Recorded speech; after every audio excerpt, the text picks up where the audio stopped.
یہ اسی علاقے کی بولی ہے مغربی ہندی، اور یہ مغربی ہندی کی جو 5 بولیاں ہیں ان میں کھڑی، ہریانی، برج اور خنوجی، بندیلی، تو یہ 5 جو بولیاں ہیں یہ بڑی اہمیت رکھتی ہیں اردو کے سلسلے میں۔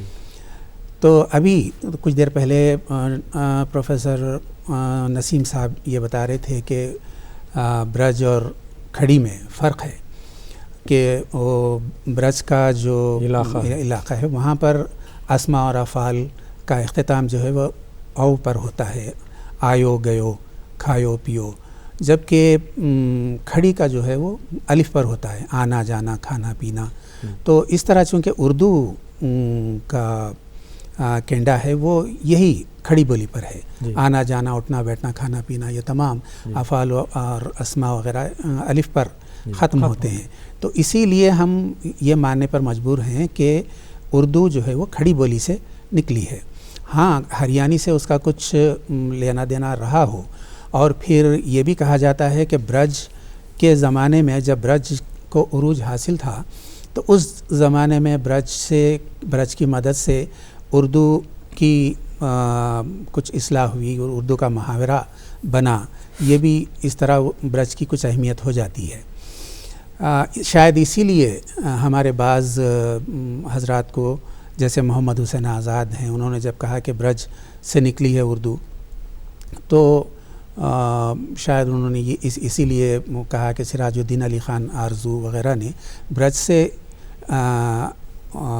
سند لی ہے، تو اس کی وجہ سے انہوں نے وہ جملہ لکھا کہ اتنی بات تو سب جانتے ہیں کہ اردو برج سے نکلی ہے۔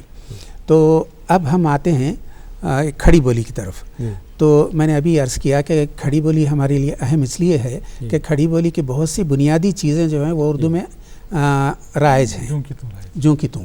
جیسے کھڑی بولی کا قدیم روپ یہ ہے کہ بعض الفاظ جو ہیں، درمیانی الفاظ مشدد کر دیے جاتے ہیں، جیسے ہاتھی ہتی ہو جاتا ہے، چادر ہے چدر ہو جاتا ہے، سونا ہے سنا ہوتے ہیں، وہ اب بھی اردو میں اس کا رواج ہے۔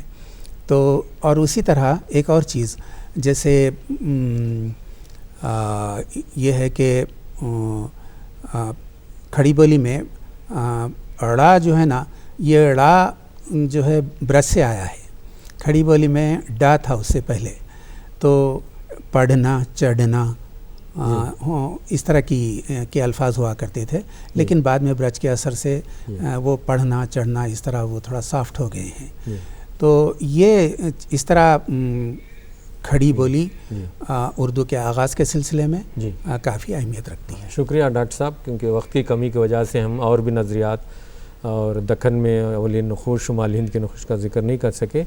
ہم شکر گزار ہیں آپ کا، پروفیسر مقبول فاروقی صاحب کا اور نسیم الدین فرید کا صاحب کا، کہ آپ آئے، ہمارے اسٹوڈیوز میں آئے، اور اگر مزید آپ کو معلومات جاننا چاہتے ہیں تو ہمیں ضرور لکھیں۔ صدر شعبہ Urdu, doctor B R Ambedkar open university, road number 46، professor G Ram Reddy Marg, Hyderabad 33۔